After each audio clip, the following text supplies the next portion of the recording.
Mateus capítulo 28. E hoje então, irmãos, eu quero concluir aquilo que eu comecei alguns dias atrás, porque como eu já falei com vocês, eu sempre gosto de terminar aquilo que eu começo, né? Eu tenho essa coisa comigo, e eu comecei falando sobre as 9 marcas da igreja, da grande comissão. E eu queria hoje, se Deus quiser, terminar essa mensagem, e a minha oração é que ela cale e fale fundo ao seu coração. Porque igreja, irmãos, somos nós. Igreja sou eu, igreja é você. Igreja é aquele que Jesus chamou para servi-lo, adorá-lo e proclamá-lo, a sua mensagem através das palavras e da nossa própria vida. E eu queria ler com vocês o texto novamente de Mateus capítulo 28, a partir do versículo 1. A gente vai ler até o verso 10, e depois a gente vai dar um pulinho e vai até o versículo 16 e encerra no versículo 20.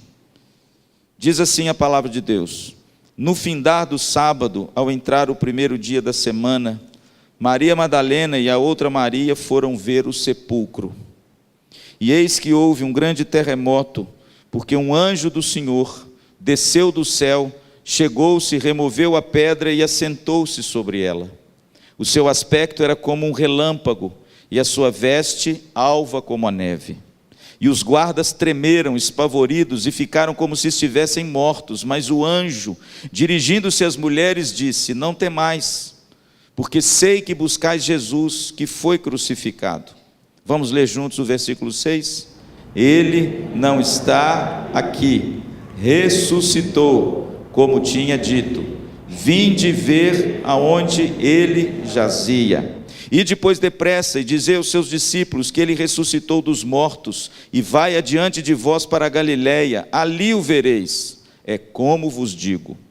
E retirando-se elas apressadamente do sepulcro, tomadas de medo e grande alegria, correram a anunciá-lo aos discípulos. E eis que Jesus veio ao encontro delas e disse: Salve! E elas, aproximando-se, abraçaram-lhe os pés e o adoraram. Então Jesus lhes disse: Não temais, ide avisar a meus irmãos que se dirijam a Galiléia, e lá me verão. Versículo 16. Seguiram os 11 discípulos para a Galiléia, para o monte que Jesus lhes designara. E quando o viram, o adoraram, mas alguns duvidaram. Jesus, aproximando-se, falou-lhes, dizendo: Toda autoridade me foi dada no céu e na terra. Ide, portanto, fazei discípulos de todas as nações, batizando-os em nome do Pai, do Filho e do Espírito Santo, ensinando-os a guardar todas as coisas que vos tenho ordenado, e eis que eu estou convosco todos os dias, até a consumação dos séculos. Amém? Vamos orar? Senhor, muito obrigado porque estamos aqui na tua casa. Obrigado pela tua palavra, Senhor, que é poder de Deus para transformar aquele que nela crê. Obrigado pelo Espírito Santo que nos comunica a tua verdade e muda a nossa vida para o louvor da tua glória. Obrigado porque temos liberdade para adorar o teu nome, abrir os nossos lábios e cultuar o Senhor. Agora, meu Deus, fala comigo e fala com os meus irmãos. Que no nome de Jesus Cristo, o teu Espírito Santo ilumine a tua palavra no nosso coração, para que ela seja ouvida e praticada para a glória do teu nome. Oramos com muita gratidão e alegria, e o fazemos em nome de Jesus. Amém e amém. Irmãos, a Bíblia diz que Jesus havia ressuscitado e deu uma ordem para os seus discípulos: vão para a Galiléia, porque lá vocês me verão. A Bíblia diz que eles então seguiram a ordem de Jesus, e quando chegaram lá, a Bíblia diz que eles o adoraram, mas alguns duvidaram. Pastor Luciano começou a elencar aqui 9 marcas da igreja da grande comissão, da qual eu e você fazemos parte dela. Essas marcas precisam ser marcas da minha vida e da sua vida. Pastor, que marcas são essas? Há 2 domingos atrás eu elenquei 5 marcas, e hoje eu quero terminá-las elencando mais 4. A primeira delas eu disse há 2 domingos atrás, que a igreja da grande comissão é uma comunidade adoradora. A Bíblia diz que quando eles viram Jesus, eles fizeram o quê? Eles adoraram. Quando a gente sai da nossa casa para vir na igreja, a gente vem adorar o Cordeiro.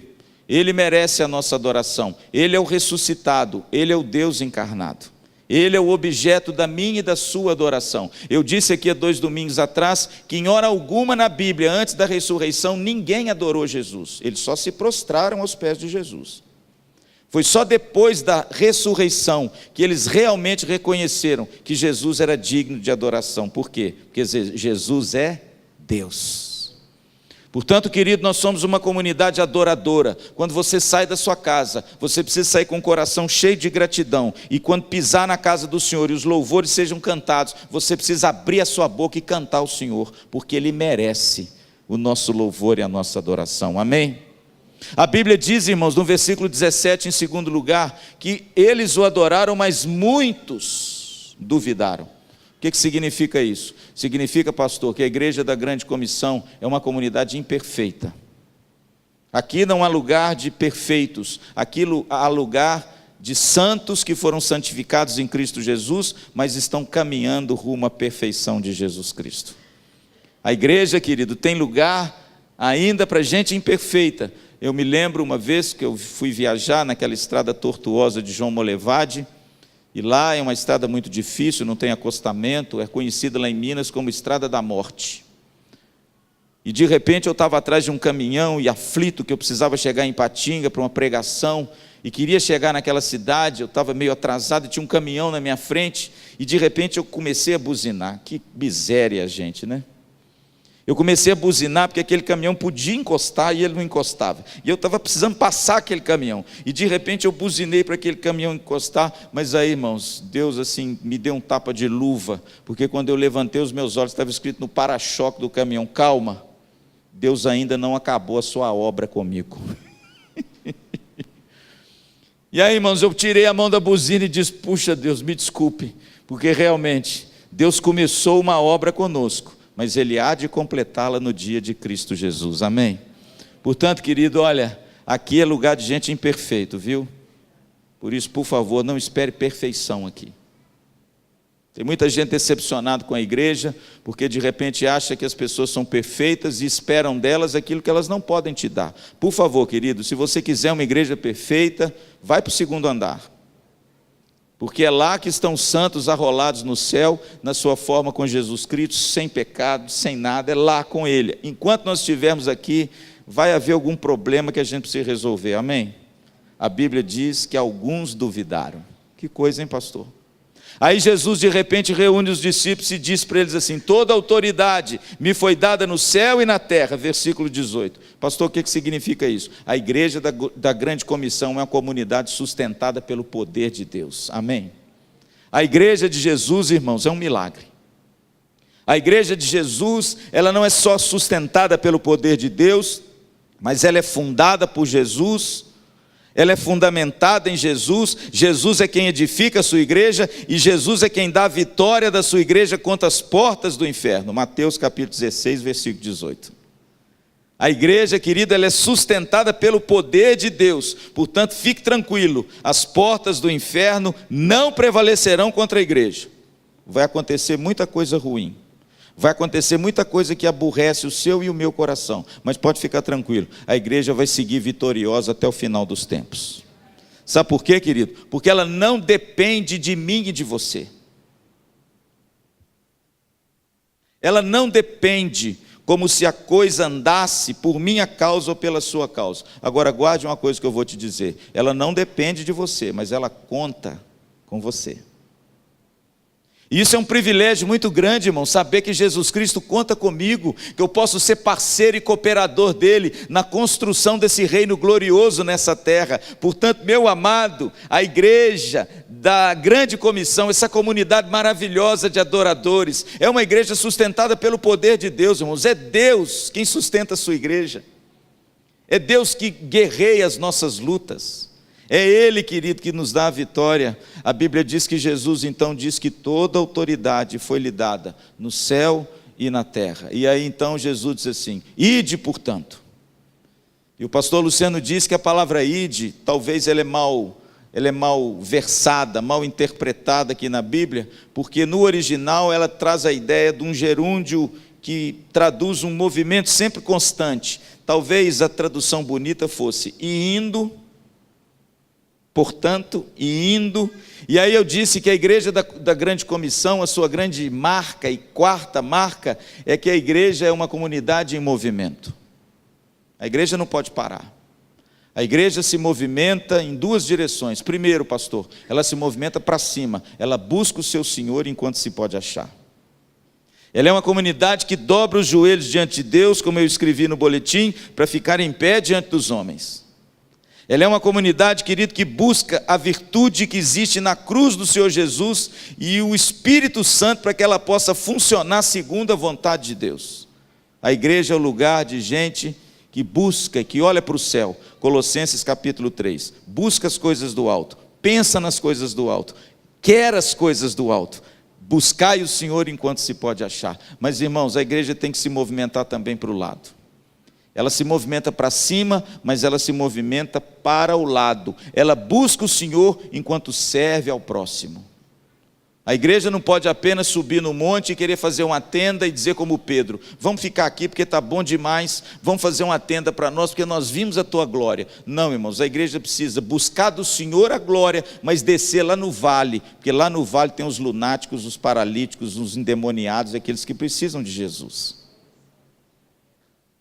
Eu tive o privilégio de vir aqui na segunda-feira retrasada, no Mão Amiga.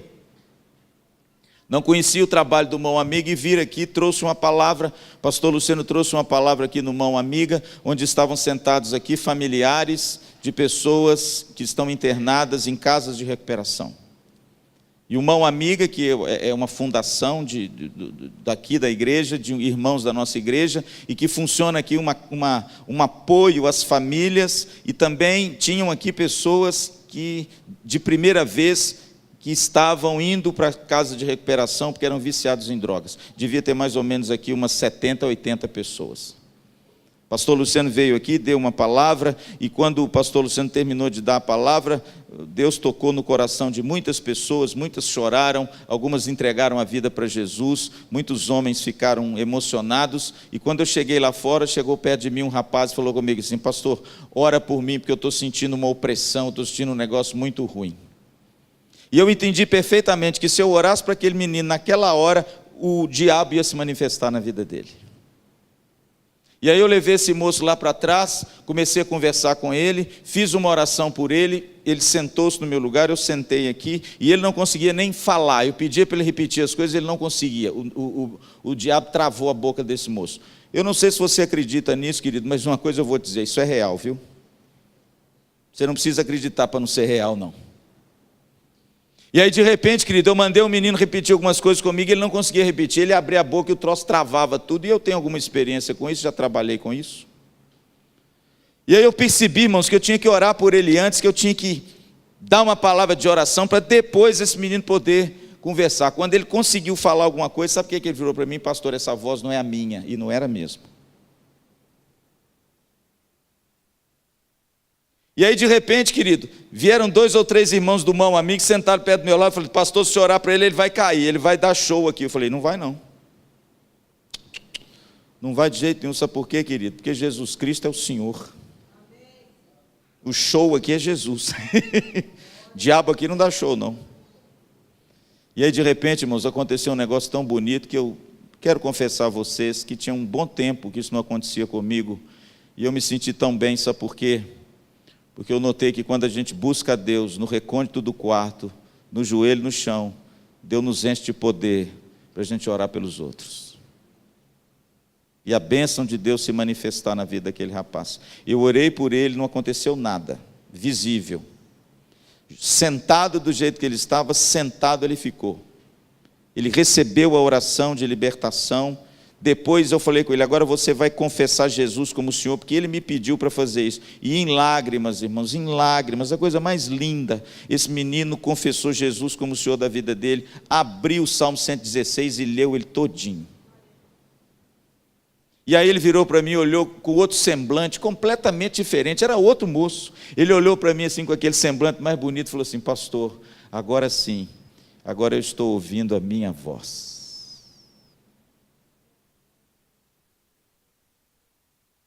Eu fico imaginando, irmãos, quantos casais estão vivendo em litígios, quantas pessoas desesperadas, quantas almas amarguradas, quantos lares destruídos, quantas pessoas que trombam em nós dia após dia, e de repente nós temos uma mensagem tão libertadora, mas nós não conseguimos olhar para o lado. Ide, portanto.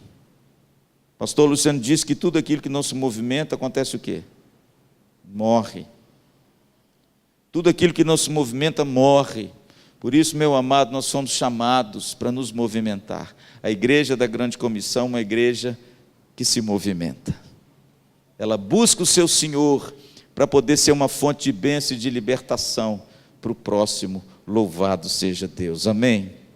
Jesus disse: ide, portanto, e fazei discípulos. Em quinto lugar, eu falei domingo retrasado que a igreja da grande comissão é uma comunidade transformadora.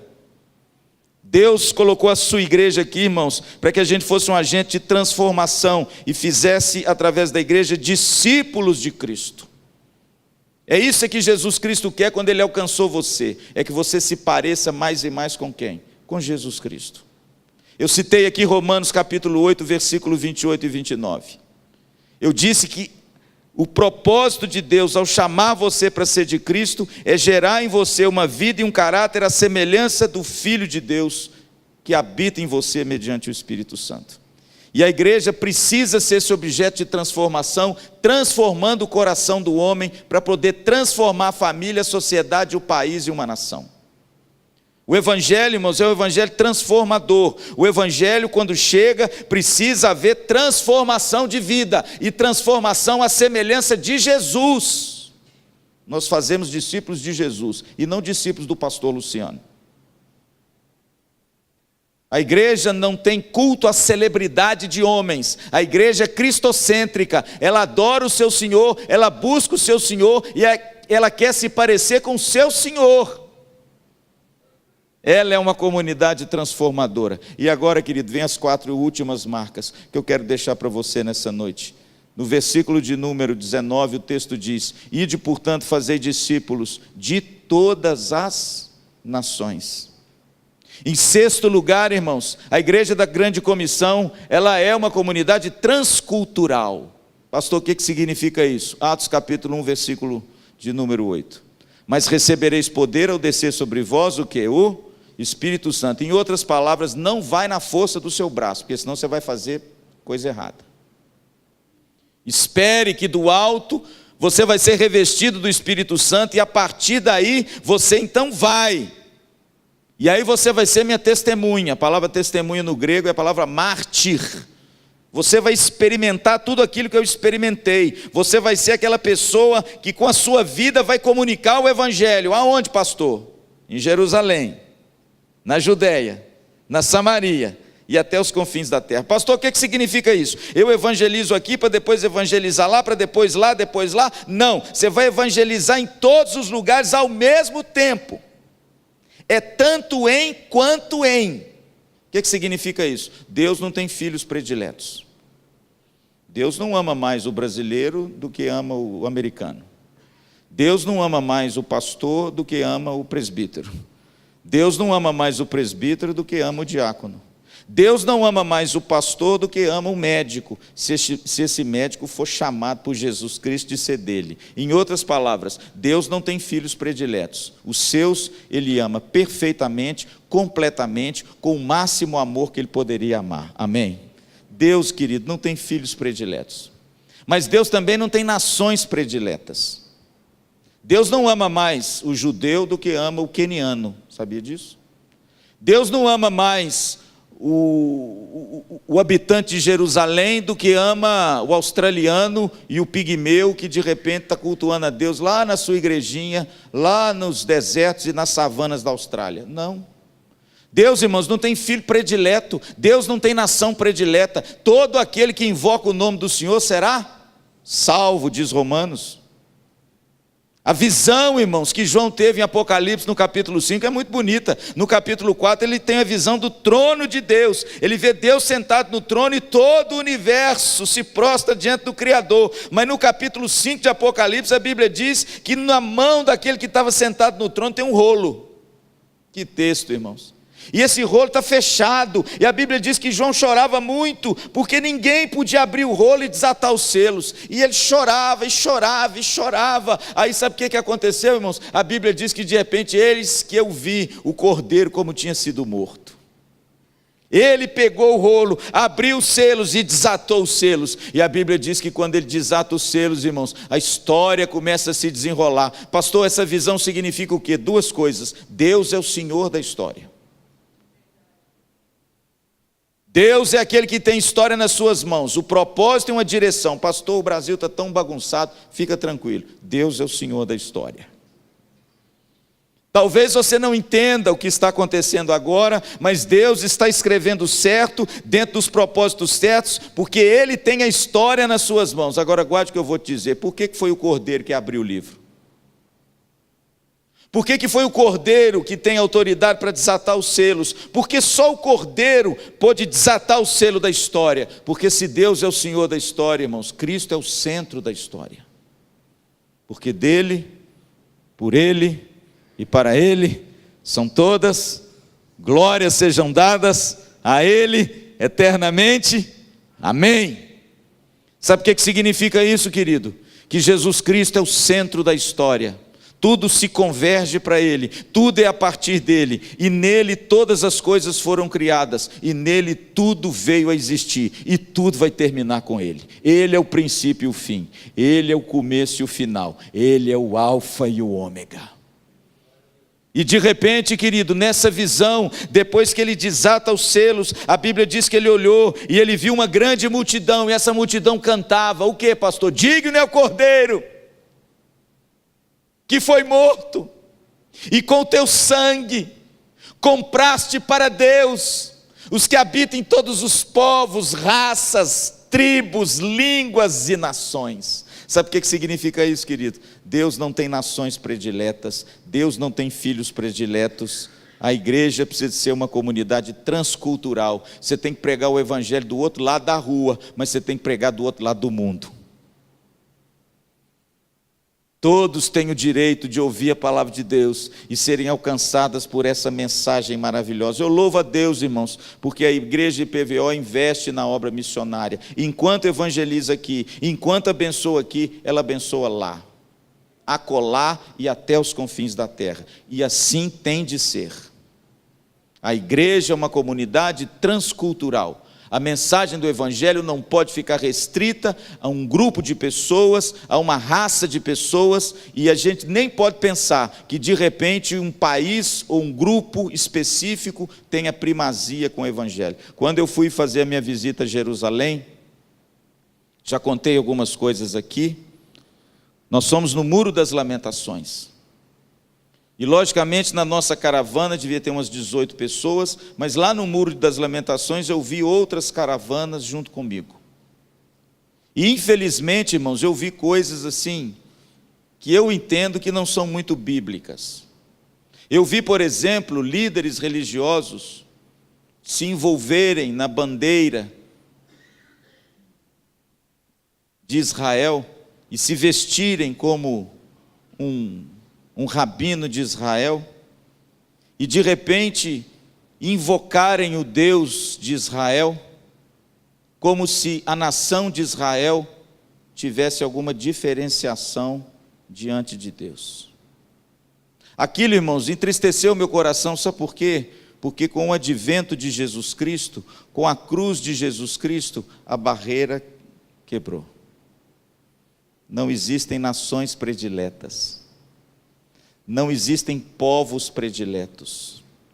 Existe a igreja gloriosa de Jesus, eleita e preciosa, formada de todas as gentes, de raças, povos, línguas e nações, de pé diante do Cordeiro, adorando o Cordeiro de Deus.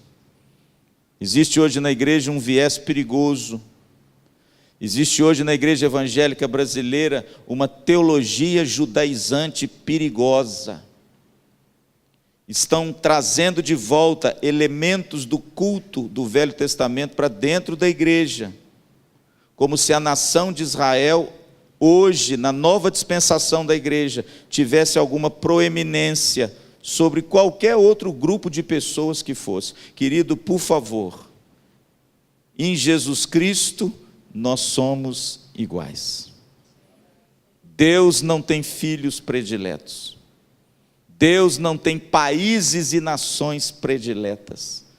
Deus tem os seus escolhidos em todas as nações da terra. E ao escolhê-los, Ele os ama com amor profundo a cada um deles. Amém? A Bíblia ainda diz, irmãos, por favor, siga comigo no versículo 19. A Bíblia diz: ide, portanto, fazei discípulos, comunidade transformadora, de todas as nações, comunidade transcultural. E aí ele diz: batizando-os em nome do Pai, do Filho e do Espírito Santo. A sétima marca da igreja, da grande comissão, é que ela é uma comunidade da aliança. O relacionamento de Deus com o homem, irmãos, ele é fundamentado numa aliança. Deus fez uma aliança com o homem. Deus se revelou ao homem, Deus se mostrou ao homem, Deus se deu a conhecer ao homem. E deixa eu te dizer uma coisa, essa aliança é unilateral. Pastor, explique isso aí. Ela não é do homem para Deus, ela é de Deus para o homem. Se não for o Senhor, você estaria completamente em trevas até agora. A iniciativa foi dele, a revelação foi dele. Essa aliança provém dele, ele é o mantenedor dessa aliança, o provedor dessa aliança e o fiador dessa aliança. Essa nova aliança, pastor, qual que era a marca dessa aliança no Velho Testamento? A circuncisão. Através da circuncisão, irmãos, o povo de Deus entrava em aliança com Deus, porque Deus fez essa aliança com o seu povo, e a marca dessa introdução da aliança era a circuncisão. Agora, a marca da introdução dessa aliança no Novo Testamento é o batismo. Se no Velho Testamento, querido, a circuncisão mostrava a porta de entrada para a comunidade da aliança, no Novo Testamento o batismo é essa porta de entrada, assim como a Páscoa no Velho Testamento era a manutenção da aliança, a ceia é a manutenção da aliança na nova aliança. Portanto, veja bem, querido, aquela aliança que Deus fez no passado e deixou sinais, Ele aprimorou essa aliança. Ele como que colocou essa aliança no seu propósito correto em Jesus Cristo. E os dois sinais que existiam no velho, Deus não acabou com ele não. Deus os tornou em outros sinais. É por isso que todo cristão genuíno tem que ser batizado e participar da ceia. Isso significa, irmãos, que ele agora faz parte desse pacto, dessa aliança. É por isso que a comunidade, irmãos, da grande comissão é uma comunidade da aliança. Ela está debaixo do pacto com Deus. E essa aliança, querido, Deus mantém essa aliança. Por quê? Porque Ele vela sobre a palavra dEle para fazê-la cumprir na sua vida. E graças a Deus que é assim, irmãos, porque se essa aliança dependesse de mim, se eu fosse parte qualitária nessa aliança, Deus já haveria de ter quebrado essa aliança muitas vezes. É por isso que lá em 2 Timóteo capítulo 3, versículo 15, Jesus diz assim: se você for infiel, Ele vai permanecer fiel, porque Ele não pode negar a si mesmo. Pastor, o que significa isso? Se Deus fez uma aliança com você, se Deus revelou Jesus Cristo no seu coração, se o símbolo, o selo e a manutenção dessa aliança estão sobre a sua vida, você pode ficar tranquilo que a obra que Ele vai começar, Ele vai completar. Pastor, Ele vai fazer isso por quê? Porque Ele é fiel à sua própria promessa. Porque Ele cumpre aquilo que Ele prometeu. Pastor, me dá um exemplo disso lá no Velho Testamento. Vou te dar agora. Lá no Velho Testamento, irmãos, quando Deus chama Abraão, Deus já mostra e prefigura essa unilateralidade da aliança de Deus com o homem, quando Ele faz um pacto com Abraão. Gênesis capítulo 15, a Bíblia diz que Deus chega para Abraão e fala assim: Abraão, vou fazer de você uma grande nação, você vai ter numerosos descendentes. E a Bíblia diz que Ele tira Abraão da tenda e fala assim: olha para o céu. Aí quando Abraão olhou para o céu, ele falou assim: olha, sua descendência vai ser como a estrela do céu. Abraão olhou para Deus e falou assim: o senhor está brincando comigo? A minha mulher é estéril. O único servo que eu tenho é o meu servo Damasceno na minha casa. Eu não tenho nenhum filho, eu não tenho ninguém. Aí Deus vira para ele e fala assim: meu filho, pode ficar tranquilo, sabe por quê? porque eu tenho uma promessa para você e essa promessa vai se cumprir. E eu vou te mostrar agora que ela vai se cumprir, porque eu vou fazer um pacto com você. E aí, irmão, se você ler o texto de Gênesis 15, o negócio é muito bonito. Sabe por quê? Porque a Bíblia diz que Deus então ordena a Abraão a metodologia do pacto. Você pega 5 animais. Você pega um novilho, você pega uma ovelha, você pega um cabrito, você pega uma rolinha e você pega uma pomba. Você parte esses animais no meio, menos as aves. Você coloca arranjados no chão, uma metade na frente da outra, que eu vou entrar em aliança com você. Pastor, por que era assim? Porque naquele tempo, para firmar uma aliança, tinha os elementos da aliança. Tinha que ter sangue.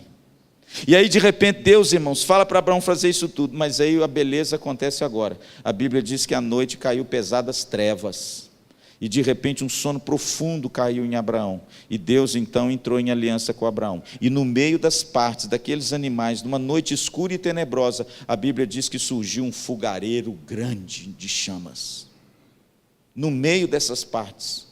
E a Bíblia diz que no meio do fogareiro saiu uma tocha de fogo, e essa tocha de fogo, ela começou a andar por entre as partes dos animais. Talvez quando você lê isso, depois de tanto tempo, com uma cultura completamente diferente, você não pode imaginar o que está acontecendo ali. Deixa eu te explicar. Antigamente, quando existia um pacto e uma aliança, eles faziam um pacto com base no sacrifício dos animais.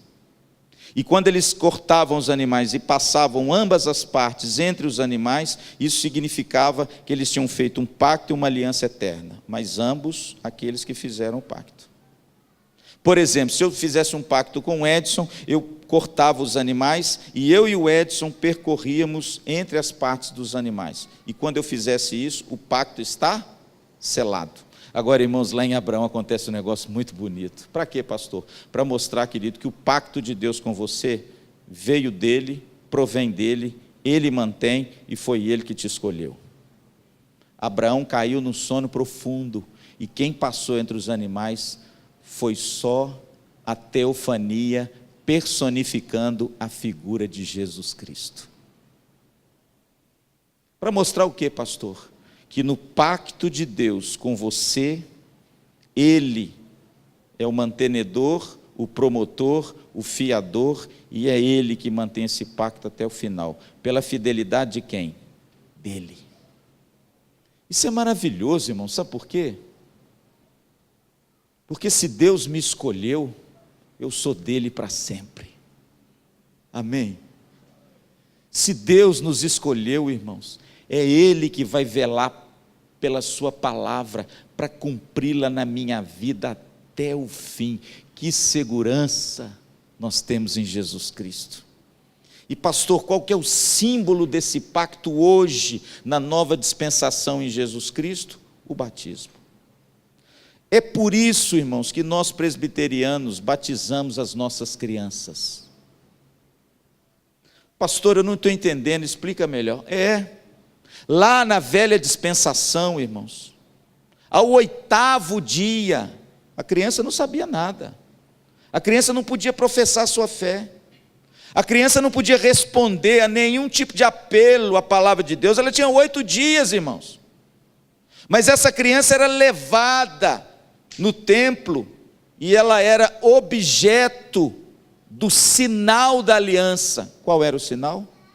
A circuncisão.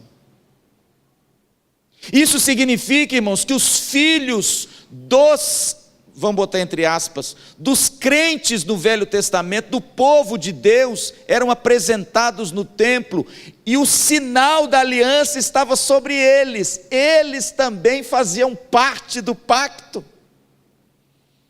E aí eu pergunto, e aí vem a nova aliança, a nova dispensação. O pacto é aberto não apenas para o judeu, mas a todos os povos da terra. A minha pergunta é essa: o que fizeram com as crianças? Excluíram? Como se na velha dispensação as crianças faziam parte do pacto, porque estavam debaixo da bênção dos seus pais, e agora no novo, que em Jesus Cristo essa bênção é ampliada, elas ficam de fora? Não, irmãos. Da mesma forma que Deus fez um pacto com o povo dele no passado, Deus aprimorou e trouxe o pacto final agora em Jesus Cristo. E se as crianças eram introduzidas como filhas do pacto no passado, muito mais agora em Jesus Cristo. É por isso que quando Pedro pregou o seu sermão do Pentecoste, lá em Atos capítulo 2, que no final do sermão teve 3.000 convertidos, antes eles perguntaram para Pedro: Pedro, que faremos nós para sermos salvos? Pedro então responde: crê no Senhor Jesus, porque essa promessa é para vocês e para os vossos filhos.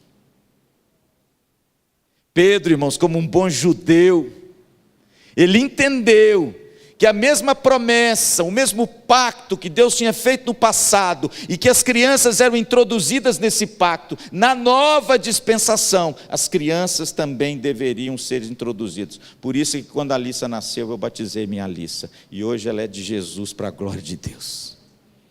Pastor, nós devemos batizar todas as crianças? Não, irmãos, batismo não salva ninguém, mas o batismo é o sinal de que existe um pacto de Deus e uma promessa na palavra de Deus para os filhos daqueles que Deus escolhe, e que agora eles são herdeiros da mesma bênção que os seus pais. É por isso, meu amado, me perdoe, que o crente presbiteriano precisa batizar os seus filhos.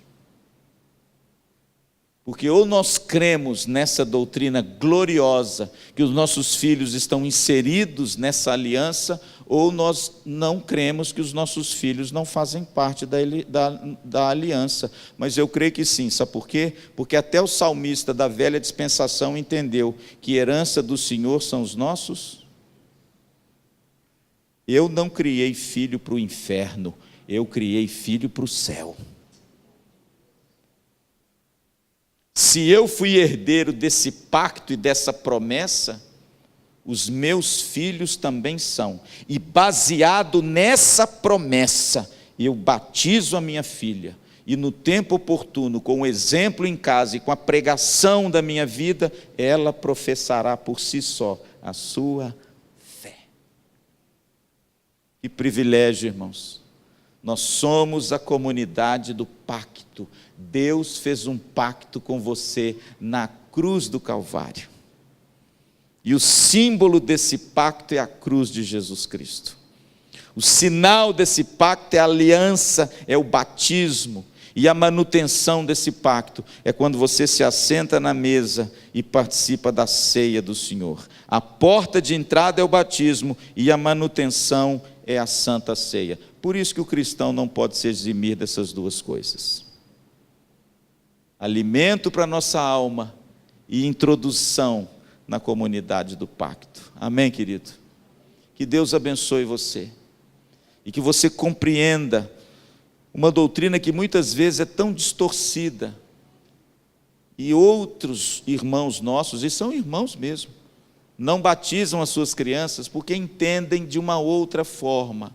Mas nós, nós, presbiteriano, entendemos dessa forma. Os nossos filhos, filhos de quem, pastor? Filhos dos herdeiros do pacto. Os nossos filhos são herdeiros do mesmo pacto conosco. Por isso nós batizamos as nossas crianças.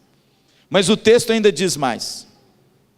O versículo 19 diz o seguinte: batizando-os em nome do Pai, do Filho e do Espírito Santo. Sétimo lugar, acabei de dizer, a igreja da grande comissão é uma comunidade da aliança. Mas no verso 20 ele diz o seguinte: ensinando-os a guardar todas as coisas que vos tenho ordenado. Irmãos, em oitavo lugar, a igreja da grande comissão é uma comunidade pedagógica. A igreja é responsável, irmãos, por deter o maior ensino que um ser humano pode ter, que é o ensino da palavra de Deus. Jesus Cristo diz: olha, vinde a mim vós que estáis cansados e sobrecarregados, e eu vos aliviarei. Tomai sobre vós o meu jugo e aprendei de mim, porque eu sou manso e humilde de coração. Veja, querido, que Jesus tinha um ministério pedagógico de ensino maravilhoso. Lucas diz que Jesus ia nas sinagogas ensinando a palavra de Deus, e com a igreja não é diferente. Se a igreja para de ensinar a palavra de Deus, irmãos, ela não cumpre mais o seu papel. E Jesus, nos seus discípulos, ele deixou muito claro isso. Ide por todo o mundo, façam discípulos, batizam esses discípulos, mas não se esqueçam, ensinando-os a guardar e a preservar tudo o que vos tenho ordenado. Louvado seja Deus, irmão. Sabe por quê? Porque desse púlpito nós ensinamos a palavra de Deus. Graças a Deus, querido, que a igreja de Jesus é o arauto e a proclamadora da verdade do Evangelho. Graças a Deus, querido, que nós pregamos a verdade de Deus contida na palavra de Deus, e é a igreja que ensina essa palavra.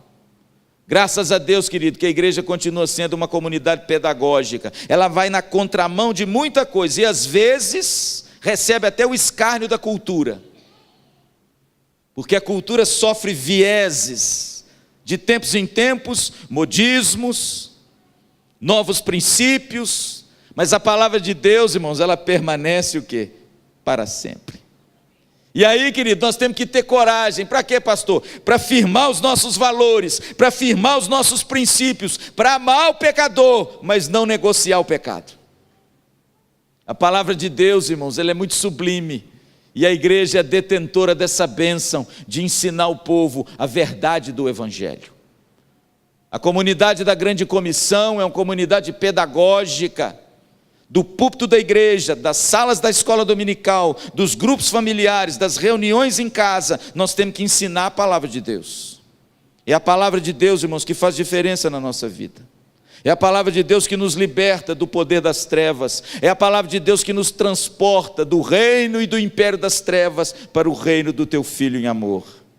É a palavra de Deus que nos capacita e nos habilita a toda boa obra. É a palavra de Deus, querido, que nos corrige, nos exorta, nos admoesta e nos prepara para que todo homem de Deus seja preparado e habilitado para toda boa obra. É a palavra de Deus, querido, que norteia o nosso caminho, é ela que ilumina os nossos pés, é ela que nos traz paz, é ela que é mais doce que o mel. Pastor, e quem é a detentora desse ensino? É a igreja de Jesus, querido. Você liga a televisão no domingo à tarde, você não aprende o Evangelho na Rede Globo. Você ouve lá, você liga lá no canal Senado, você não ouve a mensagem do Evangelho dos púlpitos do Congresso Nacional. Cada um, querido, tem a forma de manifestar sua verdade e de pregar aquilo que eles creem. Mas, irmãos, só a igreja gloriosa de Jesus foi dada a sublime tarefa de ser a ensinadora da palavra de Deus. Calvino, lá em Genebra, tinha uma frase que eu gosto muito. Ele dizia o seguinte: uma igreja, uma escola. Uma igreja, uma escola. E todas as igrejas que foram abertas no período da Reforma Protestante, uma igreja e uma escola. Por quê? Porque Calvino entendia que uma nação só vai ser uma nação próspera se ela tiver a palavra de Deus e a educação do povo na palavra de Deus. Uma igreja e uma escola. Hoje parece que está até proibido de pregar a Bíblia na escola, né? Hoje, infelizmente, se a gente falar de Deus e da palavra de Deus dentro da sala de aula, eles falam que a gente está fazendo, sei lá, acepção de pessoas, que a gente é fundamentalista. Eu fico imaginando, irmãos, aquelas pessoas que Deus chama e coloca em cargos assim tão estratégicos na nossa sociedade. Por exemplo, Deus chama um cristão para colocar dentro de uma sala de aula numa escola. Que poder de influência tem essa professora?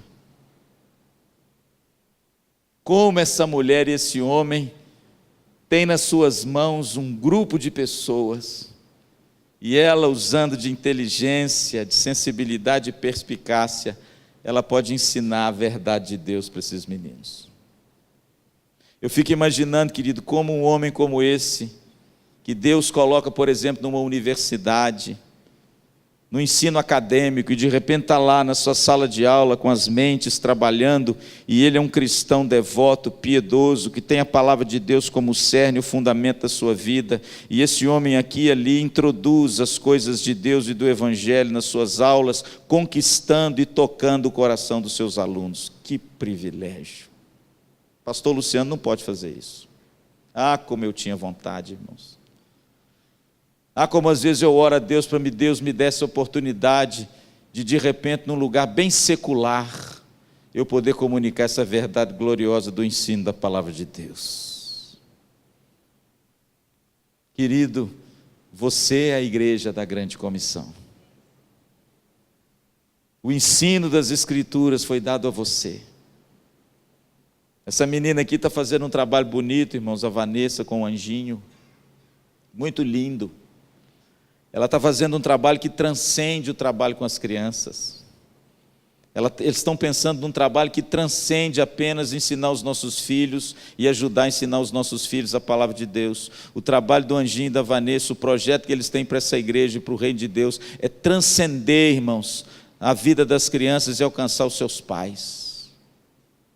Ajudar também os pais, por quê? Porque a gente vê que muitas vezes a atitude do filho é reflexo do pai e da mãe. Das vezes, disfunções e problemas dentro de casa. E aí, irmãos, a visão deles é tão bonita, sabe por quê? Porque eles querem transcender aquilo que de repente eles pensam como ministério infantil e querem tratar também, na medida do possível, os pais dessas crianças para essa mensagem do Evangelho e essa mudança alcançar num nível mais elevado. Irmãos, que bênção! Deus deu a nós uma mensagem gloriosa. Não se envergonhe do Evangelho.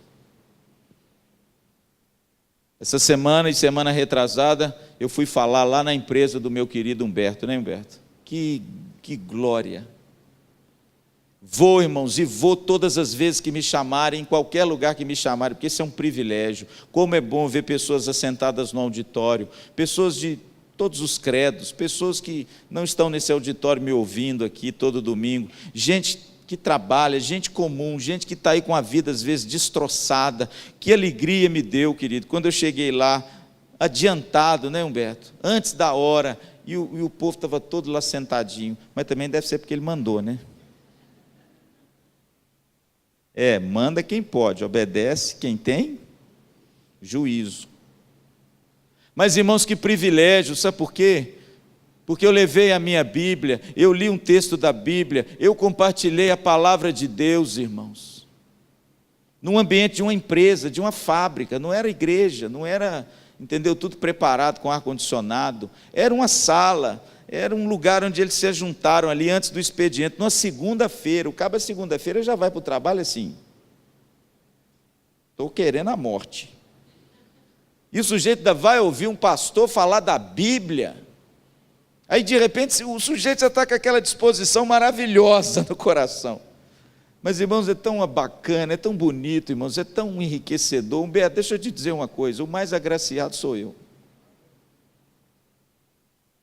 Você vai lá, irmão, você abre a Bíblia, você fala do Evangelho, você prega o Evangelho, e quando você termina de pregar o Evangelho, irmão, você vê o resultado.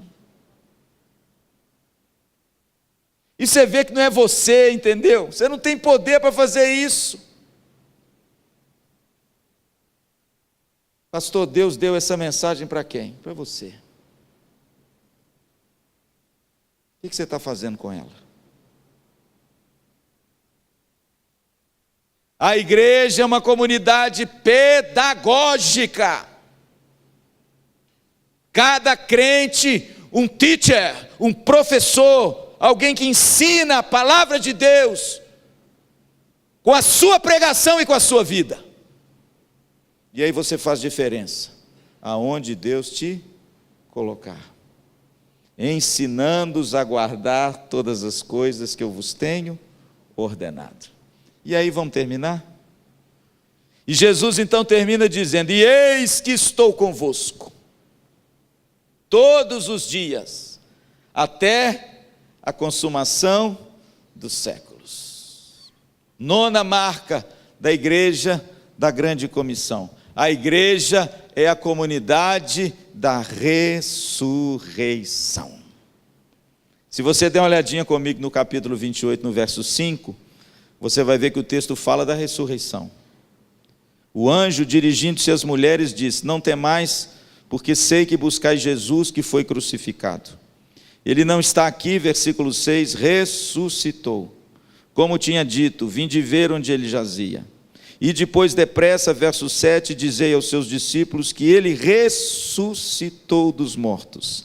E vai adiante de vós para a Galileia, ali o vereis, é como vos digo. E aí lá no verso 20, Jesus fecha com chave de ouro as 9 marcas da igreja da grande comissão, dizendo o seguinte: pode ficar tranquilo, vocês não estão sozinhos.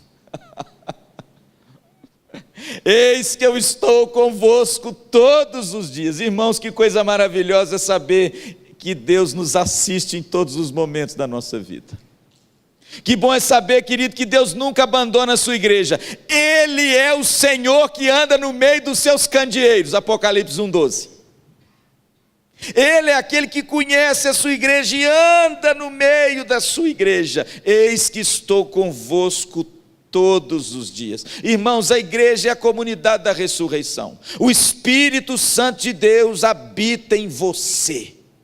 Você pode imaginar o que é isso? Lá em João capítulo 16 e no capítulo 14, os discípulos ficaram perturbados, porque ele disse o seguinte: olha, aonde eu vou, vocês por enquanto não poderão ir, vocês não vão me ver. E por 3 vezes ele disse que iria para Jerusalém, ia ser cuspido, açoitado, vilipendiado, morto, mas ao 3º dia ele ia ressuscitar. Mas os discípulos, irmãos, não entenderam isso e o coração deles ficou perturbado. Jesus então em João capítulo 14, versículo 1 diz assim: não se turbe o vosso coração, não fiquem perturbados, credes em Deus, credes também em mim. Na casa de meu pai há muitas moradas, e eu vou preparar-vos lugar, para onde eu estiver, estejais vós também. Aí, querido, chegou Tomé. Tomé é aquela bênção. Senhor, por favor, para onde é que o senhor vai? O senhor não vai de jeito nenhum. O senhor mostra para onde o senhor vai. Olha, eu não estou entendendo mais nada. O senhor, por favor, me mostra onde que é esse lugar que eu vou, que eu quero ir com o senhor. Qual é o caminho? Aí Jesus responde em João capítulo 14, versículo 6, um dos versículos mais lindos da Bíblia. Jesus diz assim: olha, meu filho, eu sou o caminho e a verdade e a vida, e ninguém faz senão por mim. Aí Filipe, agora é Filipe, né? Chega perto de Jesus e fala: Jesus, que negócio de pai é esse? Nós não aguentamos mais, só está falando de pai na oração do Pai Nosso, só fala pai, aqui só fala pai, por favor, só mostra-nos o pai. Aí Jesus olha para ele e fala assim: Filipe, quanto tempo eu estou com vocês? É como se Jesus dissesse: puxa, tem 3 anos que eu estou falando nisso, mostrando isso, até agora você não viu? Viu o que, Senhor? Quem vê a mim, vê o Pai. Sabe o que significa isso, querido? Jesus é Deus. Aí Jesus vira para ele e fala assim: mas pode ficar tranquilo, eu não vou deixar vocês órfãos, eu voltarei para vós outros, eu mandarei um outro Consolador. E sabe o que Jesus arremata no discurso? O mundo não o conhece. O que significa isso? Quem tem Espírito Santo é só os crentes. Gente que não foi alvo da regeneração do próprio Espírito Santo no coração e foi alvo da conversão e da mudança de vida, não tem o Espírito Santo. O mundo não o conhece, mas vós o conheceis. Por quê? Porque ele habita em vós. Irmãos, isso é glorioso demais, sabe por quê? Porque nós não estamos sozinhos. Você não está sozinho. Você tem dentro de você, ao lado de você, sobre você, na frente de você e atrás de você, o Consolador. Ele é Deus com você. A promessa do Emanuel lá de Isaías se cumpriu na figura de quem? Do Espírito Santo. Ele é o Deus com você. E aí você entende agora, querido, por que a gente pode avançar em fé? Porque nós não estamos sozinhos. O Espírito Santo está conosco. Nós somos a comunidade da ressurreição. Amém?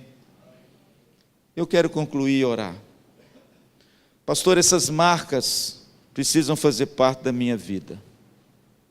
Essas marcas devem fazer parte da minha vida. Portanto, meu irmão, primeiro, você precisa ser um adorador. Nós temos um culto por semana na IPVO, por enquanto.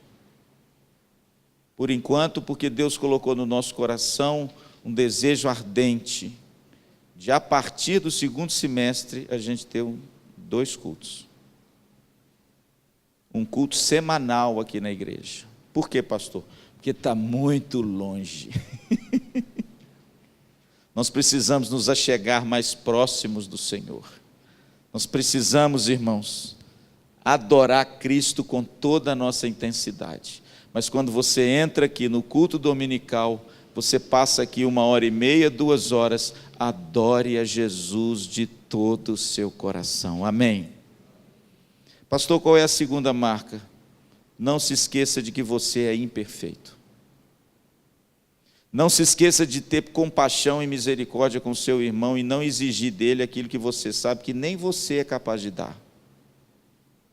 Quando você reparar, de repente, o erro no seu irmão, primeiro repare o erro em você, para depois você ter autoridade para reparar no outro. Mateus capítulo 7.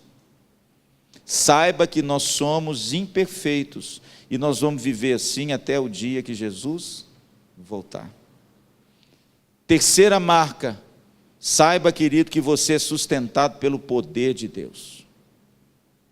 Você pode tomar todo o remédio que tiver, ir nos melhores médicos que tiver, buscar os melhores recursos que tiver, se o poder de Deus não agir na sua vida, tudo vai ser em vão.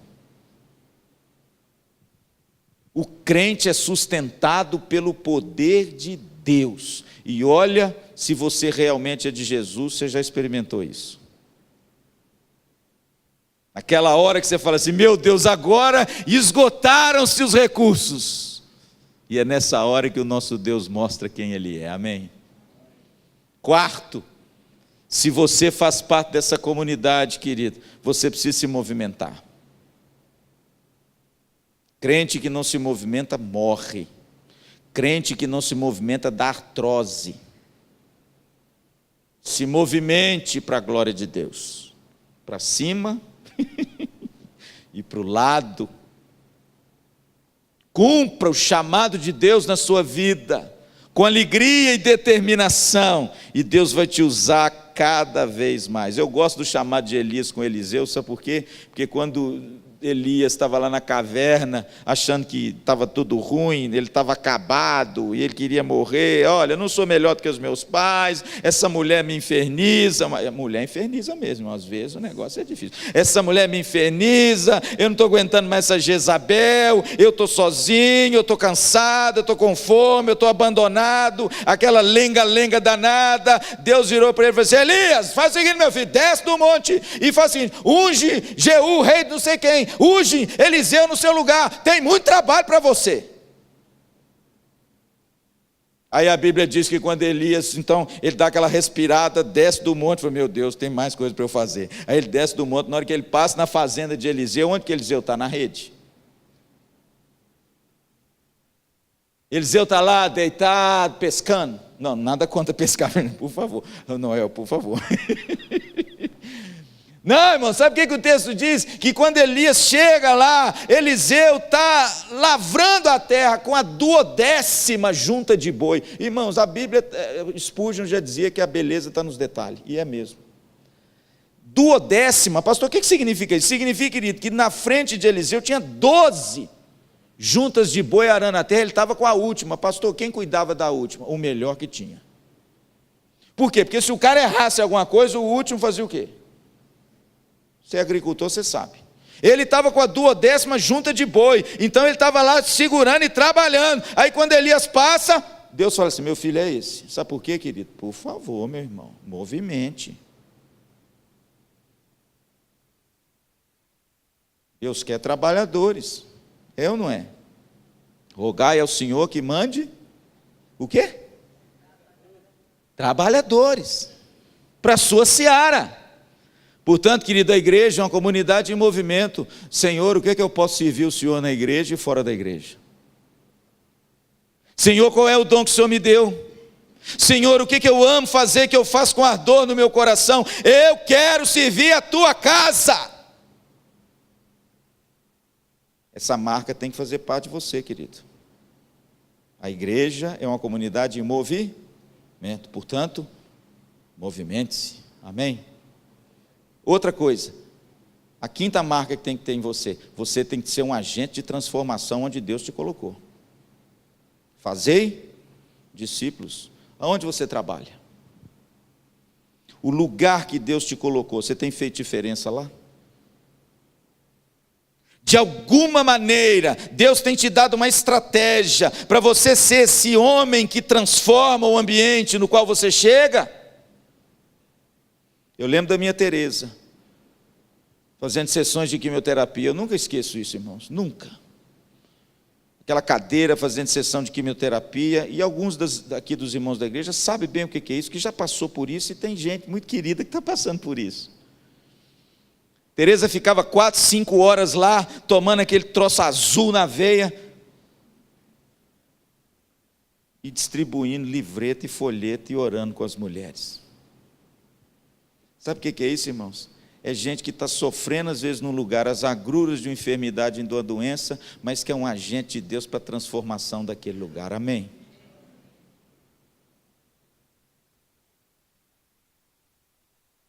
Você é um agente de transformação. Aonde, pastor? Onde Deus te colocou. Essa é uma marca da igreja da grande comissão. Mas Jesus ainda diz assim, quer ver? Ide, portanto, fazer discípulos de todas as nações. Querido, não faça acepção de pessoas, viu? Porque Jesus não fez quando te chamou. Pastor, quantas pessoas tem na terra hoje, presbítero Eliseu? O senhor sabe? Quantos habitantes tem hoje no nosso planeta? E quantos? Bi. Você pode imaginar o que são 7 bilhões de pessoas? Eu acho que metade disso está na Índia e na China, eu acho. Mas você sabe o que significa 7 bilhões de pessoas? De tudo quanto é raça, de tudo quanto é cor, de tudo quanto é jeito, de tudo quanto é lugar, de tudo quanto é classe social, de tudo quanto é classe intelectual, de tudo que você pode imaginar dos países, de cor de pele, de tudo. 7 bilhões de pessoas. Aí sabe o que aconteceu? Deus escolheu você. Olha que coisa fantástica. Olha que coisa maravilhosa. Deus olhou para mim e falou assim: eu resolvi te amar, vou revelar o meu filho em você. Irmãos, que privilégio, que coisa maravilhosa. É por isso que eu não posso fazer acepção de pessoas. Sabe por quê? Porque Deus não fez ao meu escolher, a escolher a mim. A Bíblia diz lá em Romanos que Deus nos elegeu antes da fundação do mundo, sendo nós ainda pecadores. Sabe o que significa isso? Não é porque Ele viu alguma coisa boa em você, não. Ele não viu nada. Mas é porque Ele resolveu te amar e te transformar e te usar para a glória dEle, amém? Portanto, querido, marca de uma comunidade, não faça acepção de pessoas. A Bíblia diz que todo aquele que invoca o nome do Senhor, entra na comunidade dos santos, na família de Deus, amém? A Bíblia diz, irmãos, que essa é uma marca do eleito, uma marca da igreja, não fazer acepção de pessoas. E para finalizar, querido, você também precisa ser um agente de transformação e de mudança para ensinar as pessoas a palavra de Deus. E onde você estiver, onde Deus te colocar, você seja um instrumento do reino de Deus, para edificar o reino de Deus e proclamar o senhorio de Cristo com a sua vida, com a sua palavra e com as suas atitudes. Esta é a gloriosa igreja de Jesus, a comunidade, irmãos, da grande comissão. Portanto, querido, não se exalte como Diótrefes, que quis ter a primazia e de repente rejeitava os irmãos. Não se exalte como ele. Não abandone a igreja como Demas, lá em 2 Timóteo capítulo 4, que Paulo diz assim: Demas, tendo amado o presente século, nos abandonou. Não abandone, querido, a igreja como Demas. Não se ausente como Tomé. A Bíblia diz que estavam os discípulos fechados, as portas. Deus apareceu no meio deles, Jesus apareceu no meio deles, e Tomé não estava presente. Não se ausente, querido. Eu sei que às vezes as dificuldades são muitas, eu sei que às vezes o trabalho é grande, e às vezes é difícil você arrumar sua família, vir para a igreja, participar de um trabalho na igreja, mas irmãos, vale a pena. É a gloriosa igreja de Jesus, é a comunidade da nova aliança, é a comunidade da grande comissão, chamados, irmãos, para proclamar e viver esse evangelho glorioso do nome de Jesus. Portanto, meu amado, ame a igreja, viva essas marcas no seu coração, e que no nome de Jesus a gente possa ver essa comunidade vibrante crescer para a glória de Deus, amém? Quero convidar vocês a se colocar em pé, pegue na mão do seu irmão, eu quero orar.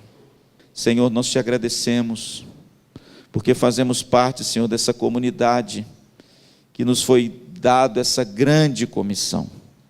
Mas a gente sabe, Senhor, que nessa grande comissão existem muitas marcas que precisam fazer parte da nossa vida.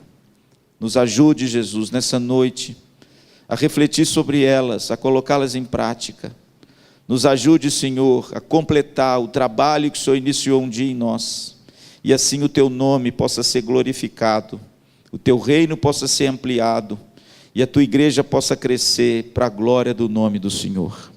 Continua sustentando os ministérios dessa igreja, continua sustentando os irmãos dessa igreja, continua sustentando as famílias dessa igreja, continua sustentando as crianças dessa igreja, continua sustentando os jovens dessa igreja, e que essas marcas que vimos aqui, Senhor, sejam as nossas marcas, que façam parte da nossa vida, e que possamos ser reconhecidos, primeiro diante do Senhor, como a igreja da grande comissão.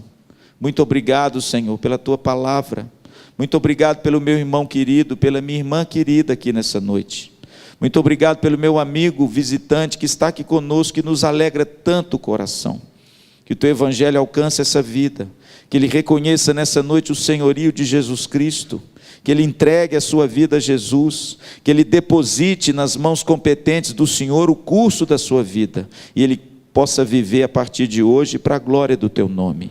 Tira de nós, Senhor, aquilo que não Te agrada, mostra-nos, ó Deus, aquilo que precisamos lançar fora, para que o Senhor possa nos usar com desenvoltura, e para que possamos ser aprovados pelo Senhor. Muito obrigado, Senhor, por essa noite. Santifica a Tua igreja, livra-nos do mal e usa-nos, ó Deus, para o louvor da Tua glória.